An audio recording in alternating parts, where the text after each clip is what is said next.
കഥയുടെ തുടക്കത്തിൽ തന്നെ ഒരു സാറ്റലൈറ്റ് ഫെസിലിറ്റിയിൽ ആരും കാണാതെ അതിക്രമിച്ചു കയറിയ ഷോൺ എന്ന 17 വയസ്സുകാരനെ പോലീസ് ചേസ് ചെയ്യുന്നതാണ് കാണിക്കുന്നത്. ഷോൺ പോലീസിന് പിടികൊടുക്കാതെ അവന്റെ ഡേർട്ട് ബൈക്കിൽ വളരെയധികം വേഗത്തിലാണ് പോകുന്നത്. അങ്ങനെ അവൻ ഒരു വീട്ടുമുറ്റത്ത് ഡേർട്ട് ബൈക്ക് ഓടിച്ചു കയറ്റുകയും ആ വീട്ടിലുള്ള സ്ലൈഡ് വഴി ബൈക്ക് ചാടിച്ച് രക്ഷപ്പെടാനാണ് അവൻ ശ്രമിച്ചത്. എന്നാൽ അവൻ നേരെ ചെന്ന് വീണത് അപ്പുറത്തെ വീട്ടിലെ സ്വിമ്മിംഗ് പൂളിലേക്കാണ്. പെട്ടെന്ന് സ്വിമ്മിംഗ് പൂളിൽ നിന്ന് പുറത്തിറങ്ങി ഓടി രക്ഷപ്പെടാൻ ഷോൺ ശ്രമിച്ചെങ്കിൽ അപ്പോഴേക്കും പോലീസ് ഷോണിനെ അറസ്റ്റ് ചെയ്യാനായിട്ട് അവിടെ എത്തിയിട്ടുണ്ട്. അറസ്റ്റിലായ 17 വയസ്സുകാരൻ ഷോൺ മൈനറായ ഒരു പയ്യനായതുകൊണ്ട് തന്നെ അവന് സാധാരണ ജയിലായിരിക്കത്തില്ല കൊണ്ടുപോവുക, പകരം ജുവനൈൽ ഹോമിലായിരിക്കും. അപ്പോൾ സംഭവം നടന്ന സ്ഥലത്തേക്ക് ഷോണിന്റെ അമ്മയുടെ രണ്ടാമത്തെ ഭർത്താവ് അഥവാ ഷോണിന്റെ സ്റ്റെപ്പ് ഫാദറായ ഹാങ്ക് പാർസൺസ് എത്തുകയാണ്. അദ്ദേഹം റിട്ടയർ ആയ ഒരു നേവി ഓഫീസറാണ്. അപ്പോൾ ഷോണിനെ അറസ്റ്റ് ചെയ്ത ഓഫീസർ ഹാങ്കിന്റെ ഒരു പരിചയക്കാരനാണ്. അതുകൊണ്ട് തന്നെ അവർ ഷോണിനെ അറസ്റ്റ് ചെയ്യാതെ അവന്റെ സ്റ്റെപ്പ് ഫാദറിന്റെ കൂടെ വിട്ടയക്കുകയാണ്. ഓഫീസർ ഷോനോട് പറയുന്നുണ്ട്, മേലാൽ ഇതുപോലത്തെ കുരുത്തക്കേട് ഒപ്പിച്ചു വെക്കരുത്, നിനക്ക് ഇപ്പോൾ നിന്റെ അച്ഛൻ്റെ ഒപ്പം പോകാം. അപ്പോൾ ഷോൺ പറയാണ്, അതിനിങ്ങേര് എന്റെ അച്ഛനൊന്നുമല്ല, എന്റെ അമ്മയുടെ രണ്ടാം ഭർത്താവ്, അത്രയേ ഉള്ളൂ. സോ ഷോണിന് അവന്റെ സ്റ്റെപ്പ് ഫാദറായ ഹാങ്കിനെ അത്ര ഇഷ്ടമല്ല. ഞാൻ ഇവിടെ വന്നില്ലായിരുന്നെങ്കിൽ നീ ഇപ്പോൾ 6 മാസം ജുവനൈൽ ഹോമിൽ കിടന്നേനെന്ന് ഹാങ്ക് പറഞ്ഞപ്പോൾ തന്നെ അച്ഛനായി കാണുന്നതിനേക്കാൾ നല്ലത് 6 മാസം ജുവനൈൽ കിടക്കുന്നതാണ് എന്ന് ഷോൺ പറയുകയാണ്. ഇതാണ് ഷോണിന്റെ അമ്മ ലിസ് ആൻഡർസൺ പാർസൺസ്. ഷോണ് വീട്ടിൽ വന്ന ഉടനെ അമ്മ ഷോണിനെ വഴക്ക് പറയുകയാണ്. എന്നാൽ ഷോണ് അമ്മ പറയുന്നതൊന്നും തന്നെ കേൾക്കാൻ തയ്യാറല്ല. ഷോൺ അവന്റെ മുറിയിൽ കയറി കതകടച്ചു. ഇനി നിങ്ങൾക്ക് എല്ലാവർക്കും ഉണ്ടാകുന്ന ഒരു ചോദ്യമാണ്, എന്തിനാണ് ഷോൺ സാറ്റലൈറ്റ് ഫെസിലിറ്റിയിൽ അതിക്രമിച്ച് കയറിയത് എന്ന്. ഷോൺ അഡ്വഞ്ചർ ഇഷ്ടപ്പെടുന്ന ഒരു പയ്യനാണ്. ധാരാളം ഫിക്ഷൻസ് അവൻ വായിക്കാറുണ്ട്. അതേപോലെ അവന്റെ ഇപ്പോഴത്തെ ലക്ഷ്യം ഭൂമിയിൽ സ്ഥിതി ചെയ്യുന്ന ഒരു വിചിത്രമായ ഐലൻഡ് കണ്ടെത്തുക എന്നതാണ്. അപ്പോൾ സാറ്റലൈറ്റ് ഫെസിലിറ്റിയിൽ വെച്ച് അവൻ ഒരു സീക്രട്ട് കോഡ് ലാംഗ്വേജ് കളക്ട് ചെയ്യണം. അതിനാണ് അവൻ അവിടെ അതിക്രമിച്ച് കയറിയത്. പക്ഷെ ആ സീക്രട്ട് ലാംഗ്വേജ് വായിച്ചിട്ട് ഷോണിന് അത് എങ്ങനെയും ക്രാക്ക് ചെയ്ത് കണ്ടെത്താനായി സാധിക്കുന്നില്ല. ആ കോഡ് ഭാഷ ക്രാക്ക് ചെയ്താൽ മാത്രമേ അതിൽ പറയുന്നത് എന്താണ് എന്ന് മനസ്സിലാവുകയുള്ളൂ. അടുത്ത ദിവസം ഷോണിനോട് സംസാരിക്കാനായിട്ട് ഹാങ്ക് അവന്റെ മുറിയിലേക്ക് കയറി വരികയാണ്. പ്ലീസ് എന്നെ ശല്യം ചെയ്യല്, ഞാൻ കുറച്ച് ബിസിയാണെന്ന് ഹാങ്കിനോട് ഷോൺ പറയുകയാണ്. പക്ഷെ അതൊന്നും കാര്യമാക്കാതെ ഹാങ്ക് റൂമിൽ കയറി. അദ്ദേഹം ആ കോഡ് കാണുകയാണ്. ആ കോഡ് ഭാഷയിലെ ആദ്യത്തെ കുറച്ച് കോഡ് ഹാങ്ക് ക്രാക്ക് ചെയ്ത് ഷോണിന് വായിച്ചു കൊടുക്കുകയാണ്. അപ്പോൾ ഷോൺ അത്ഭുതപ്പെട്ടു. കാരണം ഈ കോഡ് ക്രാക്ക് ചെയ്യുന്നത് അത്ര നിസ്സാരമായ കാര്യമൊന്നുമല്ല. എന്നാൽ വളരെ പെട്ടെന്നാണ് ഹാങ്ക് അത് ക്രാക്ക് ചെയ്തത്. ഹാങ്ക് ഷോണോട് പറയാണ്, നിനക്ക് ഇത് മുഴുവനായിട്ടും ഞാൻ വായിച്ചു തരണമെങ്കിൽ നീ എന്തിനാണ് സാറ്റലൈറ്റ് ഫെസിലിറ്റിയിലേക്ക് കയറിയത് എന്ന് എന്നോട് പറയണം. അങ്ങനെ ഹാങ്കിനോട് എല്ലാ കാര്യങ്ങളും ഷോൺ തുറന്നു പറയുകയാണ്. അപ്പോൾ ഹാങ്ക് അതിലെ ആദ്യത്തെ പാരഗ്രാഫ് ക്രാക്ക് ചെയ്ത് ഷോണിന് വായിച്ചു കൊടുത്തു. അതിൽ പറയുന്നത് ദ ഐലൻഡ് ഈസ് റിയൽ എന്നാണ്, അഥവാ ആ ഐലൻഡ് സത്യമാണ് എന്ന്. അത് കേട്ട ഷോൺ ഷോക്കായിട്ട് ഒരു ബുക്ക് എടുക്കാനായി ചെല്ലുകയാണ്. അപ്പോൾ ആ ബുക്കിന്റെ പേരാണ് ദ മിസ്റ്റീരിയസ് ഐലൻഡ്. ഇതൊരു ഫിക്ഷണൽ ബുക്കാണ് എന്നാണ് ഈ ലോകം വിശ്വസിക്കുന്നത്. എന്നാൽ ഇത് വെറും ഒരു ഫിക്ഷൻ അല്ല, സത്യമാണ് എന്നാണ് ഷോൺ പറയുന്നത്. പിന്നെ ഈ കോഡിലുള്ളത് സ്റ്റീവൻസൺ 1883 എന്നാണ്. അപ്പോൾ ഷോണിന് അതും മനസ്സിലായി. അതിൽ ഉദ്ദേശിക്കുന്നത് സ്റ്റീവൻസൺ എന്ന എഴുത്തുകാരൻ വർഷം 1883 എഴുതിയ ട്രഷർ ഐലൻഡ് എന്ന ബുക്കാണ്. മൂന്നാമതായി ആ കോഡ് ഭാഷയിലുള്ളത് ജോനത്തൻ സ്വിഫ്റ്റ് എന്ന പേരാണ്. അപ്പോൾ അതും ഒരു എഴുത്തുകാരനാണ്. അങ്ങനെ 3 ഫിക്ഷണൽ ബുക്സ് ആണ് ഷോണിന് കിട്ടിയത്. ആ 3 ബുക്സിലും പറയുന്നത് ഒരേ ഒരു കാര്യമാണ്, നിഗൂഢമായ ഒരു ഐലൻഡിനെ കുറിച്ച്. അപ്പോൾ ഇതിൽ നിന്ന് അവർക്ക് ഒരു കാര്യം മനസ്സിലായി, ഈ 3 ബുക്സിലും വ്യത്യസ്ത ഐലൻഡുകളെ കുറിച്ചല്ല പറയുന്നത്, 3 ബുക്സിലും പറയുന്നത് ആ ഒരൊറ്റ സെയിം ഐലൻഡിനെ കുറിച്ചാണ്. ഇനി ഈ 3 ബുക്സും റെഫർ ചെയ്താൽ ആ ഐലൻഡ് ഭൂമിയുടെ ഏത് ഭാഗത്തായിട്ടാണ് സ്ഥിതി ചെയ്യുന്നത് അതിന്റെ മാപ്പ് അവർക്ക് കണ്ടെത്താനേ സാധിക്കും. പക്ഷെ ഇവിടെയാണ് മറ്റൊരു ട്വിസ്റ്റ്. 3 ബുക്കിൽ നിന്നും അവർക്ക് മാപ്പ് കിട്ടിയെങ്കിലും ആ 3 മാപ്പും വ്യത്യസ്ത സ്ഥലങ്ങളിലായിട്ടാണ് സ്ഥിതി ചെയ്യുന്നത്. അപ്പോൾ ഒരേ ഐലൻഡിനെ കുറിച്ച് പറയുന്നു, എന്നാൽ 3 വ്യത്യസ്ത സ്ഥലങ്ങളിൽ. അപ്പോൾ അതെന്താണ് സംഭവം എന്ന് ഹാങ്കിന് പിടികിട്ടി. അങ്ങേര് ഈ 3 ബുക്കിലും മാപ്പിന്റെ പേജ് കീറിയെടുക്കുകയാണ്. അതിനുശേഷം ആ 3 മാപ്പും യോജിച്ചു വെക്കുകയാണ്. അപ്പോൾ ഇത് 3 വ്യത്യസ്ത സ്ഥലങ്ങളിലെ മാപ്പ് അല്ല, പകരം ഒരേ ഒരു സ്ഥലത്തിന്റെ മാപ്പാണ്. ആ 3 മാപ്പും യോജിപ്പിച്ചു വെച്ച് നോക്കിയപ്പോൾ അവർക്ക് എക്സാക്ട് ലൊക്കേഷൻ കിട്ടുകയാണ്. അപ്പോൾ ഈ കാര്യങ്ങളൊക്കെ വളരെ നിസ്സാരമായിട്ട് സോൾവ് ചെയ്തത് ഹാങ്ക് ആണ്. അപ്പോൾ ഇതുവരെ ഇല്ലാത്ത ഒരു റെസ്പെക്ട് ആണ് ഷോണിന് തന്റെ സ്റ്റെപ്പ് ഫാദറായ ഹാങ്കിനോട് ഇപ്പോൾ തോന്നുന്നത്. താങ്കൾക്ക് എങ്ങനെയാണ് ഇതൊക്കെ ഇത്ര പെട്ടെന്ന് ക്രാക്ക് ചെയ്യാൻ സാധിച്ചത് എന്ന് ഷോൺ ചോദിച്ചപ്പോൾ ഹാങ്ക് പറയാണ്, ഞാനായിരുന്നു നേവിയിലെ ഏറ്റവും ബെസ്റ്റ് കോഡ് ബ്രേക്കർ എന്ന്. എനിവേസ് ഈ ഐലൻഡ് സ്ഥിതി ചെയ്യുന്നത് സൗത്ത് പസഫിക്കിലാണ്. അപ്പോൾ ലൊക്കേഷൻ കിട്ടിയ ഷോൺ തന്റെ സാധനങ്ങളൊക്കെ പാക്ക് ചെയ്യുകയാണ്. അതായത് അവൻ ആ മിസ്റ്റീരിയസ് ഐലൻഡിലേക്ക് പോകാൻ തയ്യാറെടുക്കുകയാണ്. എന്നാൽ ഹാങ്ക് അവനെ പോകാനേ സമ്മതിക്കുന്നില്ല. ഞാൻ ചെറിയ കുട്ടിയല്ല, എന്റെ കാര്യങ്ങൾ തീരുമാനിക്കാൻ എനിക്കറിയാമെന്ന് ഷോൺ പറഞ്ഞപ്പോൾ ഹാങ്ക് ചോദിക്കാണ്, ആരും ഇതുവരെ കാണാത്ത വെറും ഫിക്ഷണൽ ബുക്സിൽ മാത്രം മെൻഷൻ ചെയ്ത ഈ മിസ്റ്റീരിയസ് ഐലൻഡ് സത്യമാണ് എന്ന് എന്താണ് നിനക്ക് ഇത്ര ഉറപ്പ്? പിന്നെ ഈ സാറ്റലൈറ്റ് വഴി കോഡ് അയച്ച ആള് വെറുതെ കളിപ്പിക്കുന്നതാണെങ്കിലോ? ഇതുപോലെ ഫിക്ഷൻ വായിച്ച് വട്ടായ ആരെങ്കിലും അയച്ചതായിരിക്കും എന്നൊക്കെയാണ് ഹാങ്ക് പറയുന്നത്. അപ്പോഴാണ് ഷോൺ ആ ഞെട്ടിക്കുന്ന കാര്യം പറയുന്നത്. ഈ കോഡ് അയച്ചത് ഏതെങ്കിലും പ്രാന്തനോ വട്ടനോ ഒന്നുമല്ല, എന്റെ സ്വന്തം മുത്തശ്ശനാണ്. എന്നാൽ ഷോണിന്റെ മുത്തശ്ശനാണെങ്കിൽ കുറെ വർഷങ്ങൾക്ക് മുൻപ് കാണാതെയായതാണ്. അദ്ദേഹം ഇപ്പോഴും ജീവിച്ചിരിക്കാൻ ഒരു സാധ്യതയുമില്ല. എന്നാൽ തന്റെ മുത്തശ്ശൻ തന്നെയാണ് ഇത് അയച്ചത് എന്ന് ഷോൺ ഉറച്ചു വിശ്വസിക്കുന്നുണ്ട്. അപ്പോൾ ഈ കാര്യങ്ങളെ കുറിച്ചൊക്കെ ഹാങ്ക് ലിസിനോട് സംസാരിക്കുകയാണ്. അപ്പോൾ ലിസ് പറയാണ്, അവന്റെ മുത്തശ്ശനെ ഒരുപാട് വർഷങ്ങൾക്ക് മുൻപ് കാണാതെയായതാണ്. അദ്ദേഹം ജീവിച്ചിരിക്കാൻ ഒരു ചാൻസുമില്ല. ഇത് അവനെ ആരോ മനഃപൂർവ്വം കബളിപ്പിക്കുന്നതാണ്. അപ്പോൾ ഹാങ്ക് പറയാണ്, എന്തായാലും അവൻ അവിടെ പോകാതെ അടങ്ങി നിൽക്കത്തില്ല, ഞാനും അവന്റെ ഒന്നിച്ചു പോയിക്കോളാം. അവിടെ എത്തി അങ്ങനെ ഒരു മിസ്റ്റീരിയസ് ഐലൻഡ് അവിടെ ഇല്ല എന്ന് അറിയുമ്പോൾ അവന് തന്നെ വിശ്വാസമായിക്കോളും. അതേപോലെ ഈ ഒരു യാത്ര അവനേക്കാൾ എനിക്കാണ് ആവശ്യം. അവന്റെ കൂടെ എനിക്ക് കൂടുതൽ ടൈം സ്പെൻഡ് ചെയ്യാം. അവനുമായി അടുക്കാൻ ഇത് എനിക്ക് നല്ലൊരു അവസരം കൂടിയാണ്. അങ്ങനെ ആ ഐലൻഡിലേക്ക് യാത്ര പോകാൻ അവര് രണ്ടുപേരും പുറപ്പെട്ടു. ഇനി സൗത്ത് പസഫിക്കിലുള്ള ഈ ഐലൻഡിലേക്ക് നല്ലൊരു ബോട്ടിൽ മാത്രമേ പോകാനേ സാധിക്കൂ.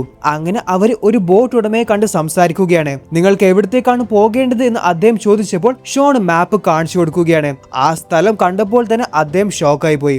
സോ സോറി, അവിടത്തേക്ക് ഞാൻ പോകത്തില്ല എന്ന് പറഞ്ഞ് അദ്ദേഹം നടന്നു പോവുകയാണ്. സർ പ്ലീസ്, ഞങ്ങൾ നിങ്ങൾക്ക് $1000 തരാം. എന്റെ ജീവന് $1000 വിലയുണ്ട് എന്നായിരുന്നു അപ്പോൾ അദ്ദേഹത്തിന്റെ മറുപടി. പക്ഷെ ഇതേ സമയം അവിടെ കുറച്ച് അങ്ങോട്ടിരിക്കുന്ന ഗബാട്ടോ എന്ന ആൾ ഇത് കേട്ടിട്ടുണ്ട്.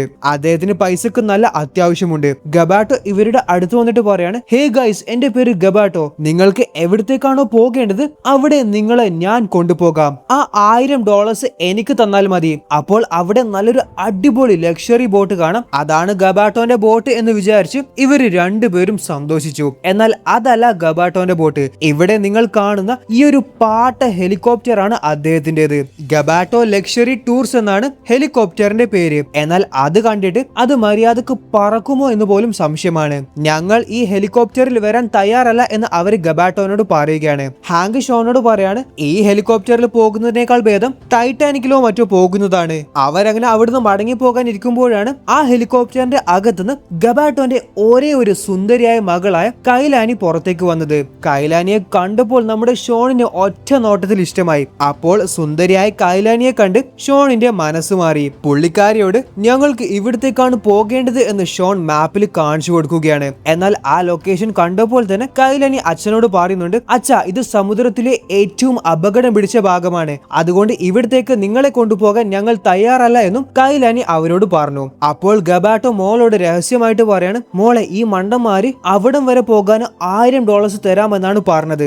$1000 കിട്ടിയാൽ മോളുടെ കോളേജ് ഫീസൊക്കെ എളുപ്പത്തിൽ അടക്കാം. അപ്പോൾ കൈലാനി അവരോട് പറയാണ്, $1000 പോരാ, $2000 വേണം, എന്നാലേ പോവുകയുള്ളൂ. വേറെ വഴിയില്ലാതെ അവര് ആ ഡീലിന് സമ്മതിച്ചു. ഫൈനലി അവര് 4 പേരും ഈ മിസ്റ്റീരിയസ് ഐലൻഡ് തേടി ആ പാട്ട ഹെലികോപ്റ്ററിൽ അവരുടെ യാത്ര ആരംഭിച്ചു.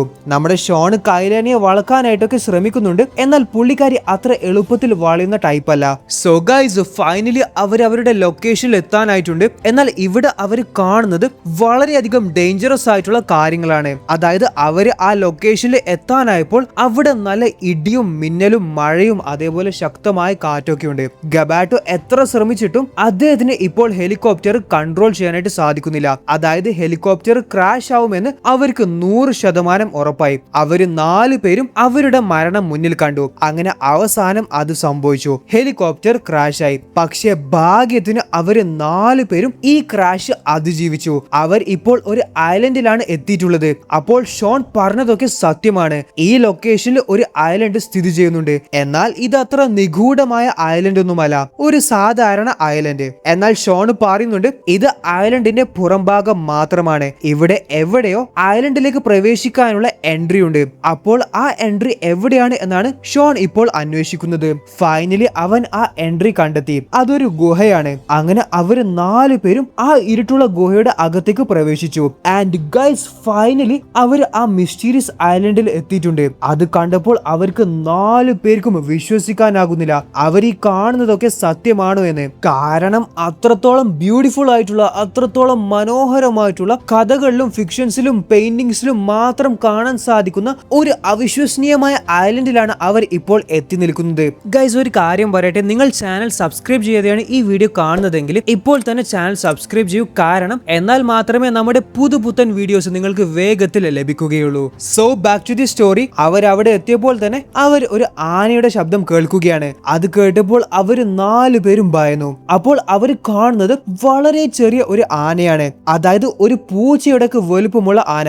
അപ്പോൾ ഇത് ഈ ഐലൻഡിന്റെ ഏറ്റവും വലിയ ഒരു പ്രത്യേകതയാണ്. അതായത് സാധാരണ ലോകത്തെ വലിയ മൃഗങ്ങളൊക്കെ ഇവിടെ ചെറിയ മൃഗങ്ങളായിരിക്കും. അതേപോലെ ചെറിയ മൃഗങ്ങളും പ്രാണികളൊക്കെ ഇവിടെ വളരെയധികം വലിയ ഭീമാകാരമായ ജീവികളായിരിക്കും. നീ എന്തിനാണ് ശരിക്കും ഈ ഐലൻഡ് കണ്ടുപിടിച്ച് ഇവിടത്തേക്ക് വന്നത്? എന്താണ് നിന്റെ ഉദ്ദേശം? നമുക്ക് ഇനി തിരിച്ചു പോകാനുള്ള വഴി കണ്ടെത്തണം എന്നൊക്കെ ഷോണിനോട് കൈലാനി പറഞ്ഞപ്പോൾ, ഞാൻ വെറുതെ ഇത് കണ്ട് തിരിച്ചു പോകാനല്ല ഇവിടെ വന്നത്. എന്റെ മുത്തശ്ശൻ ഇവിടെയുണ്ട്, അദ്ദേഹത്തെ കാണാനാണ് ഞാൻ ഇവിടെ വന്നത്. അപ്പോൾ ഹാങ്കും അവരോട് പറയാണ്, എന്തായാലും നമ്മൾ ഇവിടം വരെ എത്തി, നമുക്ക് തിരിച്ചു പോകാൻ ബോട്ടോ ഹെലികോപ്റ്ററോ ഒന്നുമില്ല.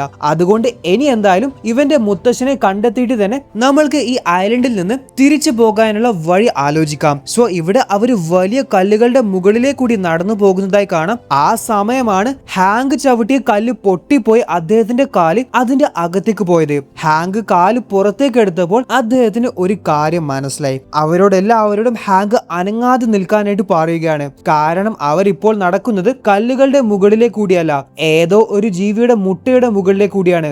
സോ ഹാങ്ക് ചവിട്ടിയ മുട്ട പൊട്ടിയത് കൊണ്ട് തന്നെ തീർച്ചയായിട്ടും ആ ജീവി ഇവരെ അറ്റാക്ക് ചെയ്യാനായിട്ട് എത്തും. അതുകൊണ്ട് ഇനി സൂക്ഷിച്ച് മുന്നോട്ട് പോകണമെന്നാണ് അവരോട് ഹാങ്ക് പറയുന്നത്. അങ്ങനെ അവര് സൂക്ഷിച്ച് നടക്കുകയാണ്. എന്നാൽ ഗബായിട്ട് നിൽക്കുന്ന മുട്ടയും പൊട്ടിപ്പോവുകയാണ്. അങ്ങേര് ആ മുട്ടയുടെ അകത്തേക്ക് വീണു പോവുകയും ചെയ്തു. അപ്പോൾ മുട്ടയുടെ അകത്ത് കുട്ടിയെ കാണാം. ആൻഡ് ഇതൊരു വലിയ ലിസാർഡിന്റെ മുട്ടയാണ്. അപ്പോൾ തന്റെ 2 മുട്ട പൊട്ടിയത് ലിസാർഡ് മനസ്സിലാക്കി. അങ്ങനെ ആ ലിസാർഡ് അവരെ 4 പേരെയും അറ്റാക്ക് ചെയ്യാനായിട്ട് ഓടിയെത്തുകയാണ്. അവര് 4 പേരും അവരുടെ ജീവനും കൊണ്ട് ഓടി രക്ഷപ്പെടുന്നുമുണ്ട്. ഫൈനലി അവര് 4 പേരും ഈ ലിസാർഡിന്റെ മുന്നിൽ ട്രാപ്പായി പോയിട്ടുണ്ട്. അവർക്ക് ഓടി രക്ഷപ്പെടാൻ ഒരു വഴിയുമില്ല. ലിസാർഡ് അവരെ 4 പേരും കൊന്നു തിന്നുമെന്ന് അവർക്ക് 4 പേർക്കും ഉറപ്പായി. എന്നാൽ ഈ സമയമാണ് ആരോ കെട്ടിയിട്ട മരങ്ങളുടെ ട്രാപ്പുകൾ അയച്ച് ലിസാർഡിനെ തിരിച്ച് അറ്റാക്ക് ചെയ്തത്. അങ്ങനെ ഫൈനലി ലിസാർഡ് പരാജയപ്പെട്ടു. അപ്പോൾ ഇവരെ 4 പേരും രക്ഷിച്ചത് വേറെ ആരുമല്ല, നമ്മുടെ ഷോൺ അന്വേഷിച്ചെത്തിയ അവന്റെ സ്വന്തം മുത്തശ്ശനായ അലക്സാണ്ടർ ആൻഡർസൺ ആണ്. സോ അദ്ദേഹം തന്നെയാണ് സാറ്റലൈറ്റ് വഴി ഷോണിന് കോഡ് സെൻഡ് ചെയ്തത്. കഴിഞ്ഞ ഒരുപാട് വർഷങ്ങളായിട്ട് അദ്ദേഹം ഈ ഐലൻഡിലാണ് ഒറ്റക്ക് ജീവിക്കുന്നത്. അദ്ദേഹം അവരെ 4 പേരും കൂട്ടി അദ്ദേഹത്തിന്റെ ഈ ഐലൻഡിലെ വീട്ടിലേക്ക് കൂട്ടിക്കൊണ്ടുപോവുകയാണ്. ഒരു മരത്തിന്റെ മുകളിലായിട്ടാണ് അദ്ദേഹം ഈ ഐലൻഡിൽ സ്വന്തമായിട്ട് വീട് നിർമ്മിച്ചെടുത്തത്. അപ്പോൾ അവിടെ ഒരു റേഡിയോ കാണാം. അദ്ദേഹത്തിന് ആകെയുള്ളത് ആ റേഡിയോ ഫോൺ മാത്രമാണ്.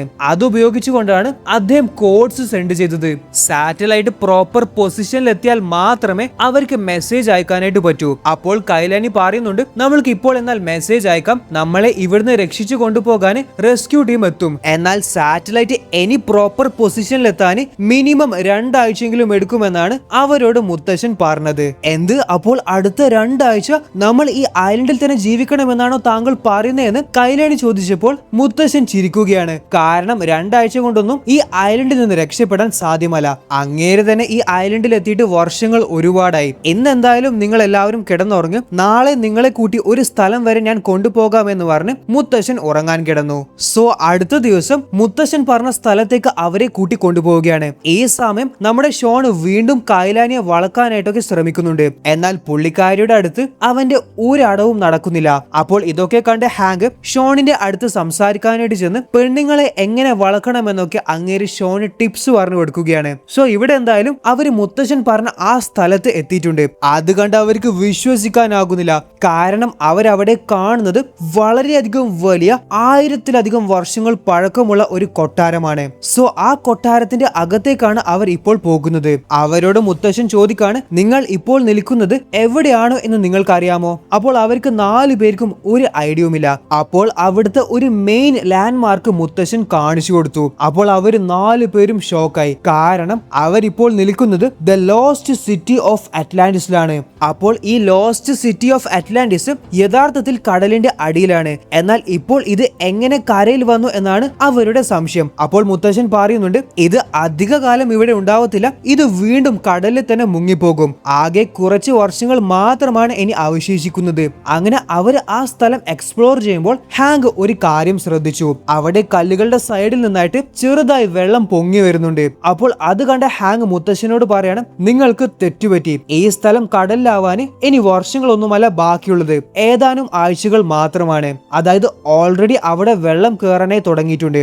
അപ്പോൾ മാക്സിമം 3 ദിവസം മാത്രമേ ബാക്കിയുണ്ടാവൂ. അതിനുള്ളിലായിട്ട് ഇവർ 5 പേരും ഈ ഐലൻഡിൽ നിന്നും പുറത്തേക്ക് രക്ഷപ്പെടണം, അല്ലെങ്കിൽ അവർ 5 പേരും മുങ്ങിപ്പോകും. അവർക്ക് രക്ഷപ്പെടാൻ ഒരേ ഒരു മാർഗമേ ഉള്ളൂ എന്ന് ഷോൺ പറയുന്നുണ്ട്. വർഷം 1870-കളിൽ ക്യാപ്റ്റൻ നിമോ നിർമ്മിച്ച, അദ്ദേഹം തന്നെ സഞ്ചരിച്ച അദ്ദേഹത്തിന്റെ സബ്മറൈൻ ഈ ഐലൻഡിൽ എവിടെയായിട്ട് കിടപ്പുണ്ട്.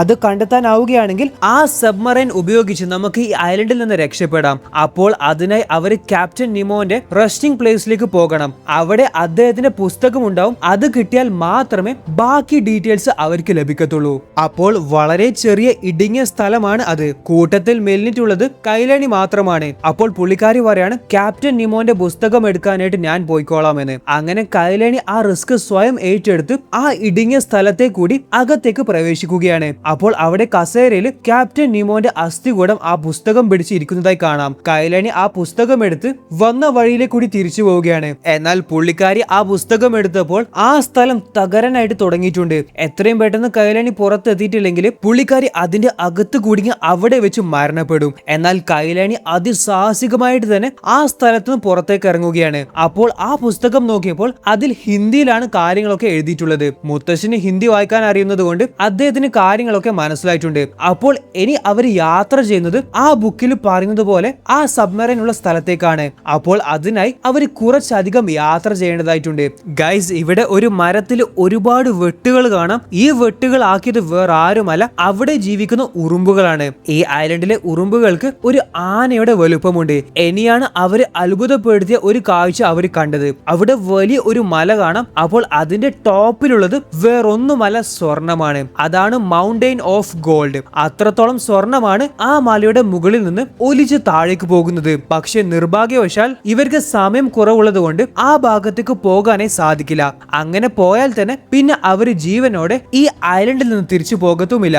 അവരവരുടെ യാത്ര വീണ്ടും മുന്നോട്ടേക്ക് തന്നെ ആരംഭിച്ചു. ഇപ്പോൾ നമ്മുടെ ഷോണും കൈലാണിയും കുറച്ച് കമ്പനി ആയിട്ടൊക്കെ ഉണ്ട്. അവര് രണ്ടുപേരും അവരുടെ ജീവിതത്തിലെ ലക്ഷ്യത്തെ കുറിച്ചൊക്കെ പരസ്പരം പറയുന്നുണ്ട്. കൈലാനിയുടെ ഏറ്റവും വലിയൊരു ആഗ്രഹമാണ് നല്ലൊരു കോളേജിൽ പഠിക്കണമെന്ന്. എന്റെ അച്ഛന്റെയും ഏറ്റവും വലിയ ആഗ്രഹം അത് തന്നെയാണ്. അച്ഛൻ ഈ കഷ്ടപ്പെടുന്നതൊക്കെ എന്നെ നല്ലൊരു കോളേജിൽ ചേർത്ത് പഠിപ്പിക്കാൻ വേണ്ടിയാണ് എന്നും കൈലാനി ഷോനോട് പറയുന്നുണ്ട്. ഇവര് മാപ്പ് നോക്കി നടന്ന് ഇപ്പോൾ എത്തിയിട്ടുള്ളത് അവർക്ക് പോകാനാവാത്ത ഒരു സ്ഥലത്തേക്കാണ്. അതായത് ഈ മുന്നിൽ കാണുന്ന മലയിലേക്കാണ് അവർക്ക് കയറേണ്ടത്. എന്നാൽ അതിന്റെ മുകളിലേക്ക് പോകാൻ ഒരു വഴിയുമില്ല. അപ്പോൾ മുത്തശ്ശൻ അവരോട് എല്ലാവരോടും ചോദിക്കാണ്, ഗൈസ്, നിങ്ങൾ എല്ലാവരും ഒരു അഡ്വഞ്ചറിന് തയ്യാറാണോ? എന്നിട്ട് മുത്തശ്ശനാണെങ്കിൽ ഒരു തേനീച്ചയുടെ മുകളിൽ കയറി പറക്കുകയാണ്. അപ്പോൾ സംഭവം വേറൊന്നുമല്ല, ആ മലയുടെ മുകളിലേക്ക് തേനീച്ചയുടെ സഹായത്തോടെ പോകാനാണ് പ്ലാൻ. സോ മുത്തശ്ശന്റെ പിന്നാലെ ഷോണും കൈലാണിയും മറ്റൊരു തേനീച്ചയിൽ പറന്നു പോവുകയാണ്. അവരുടെ പിന്നാലെ ഹാങ്കും ഗബാട്ടയും മറ്റൊരു തേനീച്ചയിൽ പറന്നു പോകുന്നുണ്ട്. അങ്ങനെ അവർ 5 പേരും 3 തേനീച്ചയിലായിട്ടാണ് പറന്ന ആ മലയുടെ മുകളിലേക്ക് യാത്ര പോകുന്നത്. ഈ സമയം നമ്മുടെ ഗബാട്ടോന്റെ ദേഹത്ത് ഒരു വലിയ പക്ഷി കാഷ്ടമിട്ടിട്ടുണ്ട്. അപ്പോഴാണ് അവർക്ക് ആ അപകടം മനസ്സിലായത്. ആ പക്ഷിയാണെങ്കിൽ ഇവരെ 5 പേരും ടാർഗറ്റ് ചെയ്യാനായിട്ടാണ് വന്നത്. പിന്നീട് നമ്മൾ കാണുന്നത് അതിസാഹസികമായിട്ട് ആ പക്ഷിയുടെ അടുത്തുനിന്ന് ഇവർ 5 പേരും രക്ഷപ്പെടുന്നതാണ്. ഈ സമയം തേനീച്ചയിൽ നിന്ന് കൈലാനി താഴേക്ക് വീഴാനായിട്ടുമുണ്ട്. എന്നാൽ ഷോണ് അതിസാഹസികമായിട്ട് തന്നെ പുള്ളിക്കാരിയെ രക്ഷിച്ചു. പുള്ളിക്കാരിക്ക് ഇപ്പോൾ ഷോണിനോട് കുറച്ച് ഇഷ്ടമൊക്കെ തോന്നിയിട്ടുണ്ട്. കൈലാനിയെ താഴേക്ക് ഇറക്കിയതിനു ശേഷം ഷോൺ അവരെ ആക്രമിക്കാനായി വരുന്ന പക്ഷിയെ ഒരു ട്രാപ്പിലാക്കാനായിട്ടാണ് പോകുന്നത്. പക്ഷി അവന്റെ പിന്നാലെ അവനെ അറ്റാക്ക് ചെയ്യാനായിട്ട് പോകുമ്പോൾ ഷോൺ പെട്ടെന്ന് ഒരു ടേൺ എടുത്തു. ആ പക്ഷി ഒരു വലയിൽ കുടുങ്ങുകയും ചെയ്തു. പക്ഷെ നമ്മുടെ ഷോൺ ഈ സമയം ഒരു മരത്തിലിടിച്ച് അവരും താഴെ വീഴുന്നുണ്ട്. ആ വീഴ്ചയിൽ അവന്റെ ഒരു കാലിന് പരിക്കേൽക്കുകയും ചെയ്തു. അങ്ങനെ അന്ന് രാത്രി കാലിന് പരിക്കേറ്റ ഷോണിന് അവര് മരുന്നുകളൊക്കെ വെച്ച് കെട്ടിക്കൊടുക്കുകയാണ്. ഇവിടെ കൈലാനിയും പുള്ളിക്കാരിയുടെ അച്ഛനും മാത്രം തനിച്ച് സംസാരിക്കുകയാണ്. അദ്ദേഹം മകളോട് പറയുന്നുണ്ട്, മോളെ, ഈ അച്ഛന് ജീവിതത്തിൽ വലിയ ഒരു തോൽവിയാണ്. ഇത്ര കാലമായിട്ടും മോൾക്ക് വേണ്ടി അച്ഛൻ ഒന്നും തന്നെ ചെയ്യാനായിട്ട് പറ്റിയിട്ടില്ല. അച്ഛൻ എന്താ ഇങ്ങനെയൊക്കെ പറയുന്നേ? ഇത്രയും കാലം അച്ഛൻ തന്നെയല്ലേ എന്നെ പൊന്നുപോലെ നോക്കിയത് എന്ന് കൈലാനി പറഞ്ഞപ്പോൾ അദ്ദേഹം പറയാണ്, എന്തൊക്കെ സംഭവിച്ചാലും മോളെ നല്ലൊരു കോളേജിൽ ഈ അച്ഛൻ ചേർത്തിരിക്കും, അവിടെ ചേർക്കാനുള്ള പണമെല്ലാം അച്ഛൻ എന്തൊക്കെ സംഭവിച്ചാലും സമ്പാദിക്കും എന്നൊക്കെയാണ് ഗബാട്ടോ ഇവിടെ തന്റെ മകളോട് പറയുന്നത്. അടുത്ത ദിവസം അവര് രാവിലെ ഉറങ്ങി എഴുന്നേറ്റപ്പോൾ കാണുന്നത് അവിടെയൊക്കെ വെള്ളം കയറിയതാണ്. അതായത് ഈ ഐലൻഡ് കടലിൽ മുങ്ങാൻ ഇനി വളരെ കുറച്ച് മണിക്കൂറുകൾ മാത്രമേ ബാക്കിയുള്ളൂ എന്ന് അവർക്ക് മനസ്സിലായി. അങ്ങനെ അവർ എത്രയും പെട്ടെന്ന് അവിടുന്ന് രക്ഷപ്പെടാനായിട്ട് തയ്യാറെടുക്കുകയാണ്. എന്നാൽ ഇവിടെ ഗബാട്ടോനെ എവിടെയും കാണുന്നില്ല. അപ്പോൾ കൈലാനിക്ക് മനസ്സിലായി തന്റെ അച്ഛൻ തനിക്ക് വേണ്ടി പണം സമ്പാദിക്കാനായി ആ സ്വർണ്ണമുള്ള മലയുടെ അടുത്തേക്കാണ് സ്വർണം എടുക്കാനായിട്ട് പോയതെന്ന്. അങ്ങനെ കൈലാനി അച്ഛനെ അന്വേഷിച്ച് ഒറ്റക്ക് പോകാനായി നിൽക്കുകയാണ്. എന്നാൽ പുള്ളിക്കാരിയെ ഒറ്റക്ക് വിടാൻ ഷോൺ തയ്യാറല്ല. ഞാനും നിന്റെ കൂടെ വരാമെന്ന് ഷോൺ പറയുകയാണ്. എന്നാൽ ഷോണിന്റെ കാലിന് പരിക്കേറ്റത് കൊണ്ട് തന്നെ ഷോണിന് അത്രയും ദൂരം നടക്കാനായിട്ട് സാധിക്കില്ല. അപ്പോൾ മുത്തശ്ശൻ അവരോട് പറയാണ്, നമ്മൾക്കൊരു കാര്യം ചെയ്യാം, ഗബാട്ടോനെ അന്വേഷിക്കാനായി ഞാനും കൈലാനിയും പോകാം, ഷോണും ഹാങ്കും ആ സബ്മറൈൻ ഉള്ള സ്ഥലം കണ്ടുപിടിക്കും, നമ്മൾ രണ്ടുപേരും ഗബാട്ടോനെ കണ്ടെത്തി അവിടെ വന്നോളാം. ഇവിടെ സ്വർണ്ണമാലയുടെ അടുത്തെത്തിയ ഗബാട്ടോ അവിടെ താഴെ സ്വർണത്തിന്റെ ചെറിയ ഒരു ബോൾ കാണുകയാണ്. അതെടുക്കാനായി അങ്ങേര് അത് കുഴിക്കാൻ തുടങ്ങി. ഇവിടെ ഷോണും ഹാങ്കും ആണെങ്കിലും സബ്മറൈൻ ഉള്ള സ്ഥലത്ത് എത്തിയിട്ടുണ്ട്. അപ്പോൾ അവരിനി കടലിലേക്ക് എടുത്തു ചാടണം. എന്നിട്ട് ആ സബ്മറൈന് ശരിക്കും അവിടെ തന്നെയുണ്ടോ എന്ന് കൺഫേം ചെയ്യണം. ഇവിടെ മുത്തശ്ശനും കൈലാനിയും ഗബാട്ടോനെ അന്വേഷിച്ചെത്തിയപ്പോൾ കാണുന്നത് ഗബാട്ടോ അവിടെ കുഴിച്ച് വലിയ ഒരു സ്വർണ്ണ ബോൾ കണ്ടെത്തിയതായിട്ടാണ്. മോൾക്ക് വേണ്ടിയാണ് ഇതൊക്കെ അച്ഛൻ ചെയ്യുന്നത് എന്ന് പറഞ്ഞപ്പോൾ കൈലാനിക്ക് സങ്കടമായി. അച്ഛാ, ഇതിന്റെ ഒന്നും ആവശ്യം നമ്മൾക്കില്ല, നമ്മൾ ഉറപ്പായിട്ടും രക്ഷപ്പെടും എന്ന് മകൾ അച്ഛനോട് പറയുകയാണ്. എന്തായാലും ആ സ്വർണം അവർക്ക് എടുക്കാനേ സാധിക്കില്ല, കാരണം അത് അത്രത്തോളം വലുപ്പമുള്ളതാണ്. അങ്ങനെ അവര് മൂന്നുപേരും ആ സബ്മറൈൻ ഉള്ള സ്ഥലത്തേക്കാണ് ഇനി പോകുന്നത്. സോ ഇവിടെ ഷോണും ഹാങ്കും ആ സബ്മറൈൻ കണ്ടെത്തിയിട്ടുണ്ട്. അവരങ്ങനെ ആ സബ്മറൈന്റെ അകത്തേക്ക് കയറാനുള്ള ഡോറ് തുറക്കാൻ ശ്രമിക്കുമ്പോഴാണ് ആ അപകടം അവരെ തേടിയെത്തിയത്. അതായത് ആ സമുദ്രത്തിൽ കറന്റ് ഉൽപ്പാദിപ്പിക്കാൻ ശേഷിയുള്ള അഥവാ ഷോക്ക് അടിപ്പിക്കാൻ ശക്തിയുള്ള ഒരു മീനുണ്ട്. അത് അവരെ അറ്റാക്ക് ചെയ്യാനായിട്ട് വരുന്നുണ്ട്. ഭാഗ്യത്തിന് അത് എത്തുന്നതിന് മുൻപായിട്ട് അവർക്ക് സബ്മറൈന്റെ ഡോർ തുറന്ന് അകത്തേക്ക് കയറാനേ സാധിച്ചു. ഇനി അവരുടെ ടാസ്ക് എത്രയും പെട്ടെന്ന് സബ്മറൈൻ സ്റ്റാർട്ട് ചെയ്യണം. എന്നാൽ നൂറ്റാണ്ടുകൾ പഴക്കമുള്ള ഈ സബ്മറൈന് അവരെത്ര ശ്രമിച്ചിട്ടും അവർക്ക് സ്റ്റാർട്ട് ചെയ്യാനേ സാധിക്കുന്നില്ല. അതിന്റെ പ്രധാന കാരണം ബാറ്ററീസിൽ കറന്റ് ഇല്ലാത്തതാണ്. അപ്പോഴാണ് അവർക്കൊരു ഐഡിയ കിട്ടിയത്. അവരെ അറ്റാക്ക് ചെയ്യാനായി വന്ന ആ ഇലക്ട്രിക് ഫിഷ് വിചാരിച്ചാലും ഈ ബാറ്ററീസ് അവർക്ക് ചാർജ് ചെയ്യാനേ സാധിക്കും. അതിനായി അവർ ഒരു ട്രിക്ക് ഉപയോഗിക്കുകയാണ്. ആ ബാറ്ററീസിൽ ചാർജ് കയറുന്ന വിധത്തിൽ വയറുകൾ സെറ്റ് ചെയ്ത് അവിടത്തേക്ക് ആ മീനിനെ അറ്റാക്ക് ചെയ്യാൻ പ്രകോപിപ്പിച്ചുകൊണ്ട് അവർ ഈ സബ്മറൈന്റെ ബാറ്ററീസ് ബുദ്ധിപരമായി ചാർജ് ചെയ്തെടുക്കുകയാണ്. അങ്ങനെ ഫൈനലി അവർക്ക് ആ സബ്മറൈൻ സ്റ്റാർട്ട് ചെയ്യാനേ സാധിച്ചു. ഇവിടെ മുത്തശ്ശന്, കൈലാനി, ഗബാട്ടോ ഇവര് മൂന്ന് പേരും ഐലൻഡ് മുങ്ങാനായത് കാരണം വെള്ളത്തിലേക്ക് എടുത്തു ചാടുകയാണ്. ഇതേ സമയം തന്നെയാണ് ഷോണും ഹാങ്കും സബ്മറൈൻ സ്റ്റാർട്ട് ചെയ്ത് വിട്ടത്. അങ്ങനെ അവര് മൂന്ന് പേരും കൂടി സബ്മറൈനിൽ കയറിയിട്ടുണ്ട്. അങ്ങനെ അതിസാഹസികമായിട്ട് തന്നെ ഇവര് 5 പേരും ആ ഐലൻഡിൽ നിന്ന് രക്ഷപ്പെടുകയാണ്. Mission success. നമ്മൾ കഥയുടെ തുടക്കത്തിൽ പറഞ്ഞതാണ് ഷോണിന് അവന്റെ സ്റ്റെപ്പ് ഫാദറായ ഹാങ്കിനെ കണ്ണെടുത്ത കണ്ടൂട എന്ന്. എന്നാൽ ഇപ്പോൾ അവര് രണ്ടുപേരും നല്ല കൂട്ടായിട്ടുണ്ട്. അതേപോലെ മറ്റൊരു കാര്യം കൂടി ഇവിടെ സംഭവിച്ചു. നമ്മുടെ ഷോണും കൈലാനിയും അവര് രണ്ടുപേരും ഇഷ്ടത്തിലാവുകയും ചെയ്തു. അപ്പോൾ കഥയുടെ അവസാനം കാണിക്കുന്നത്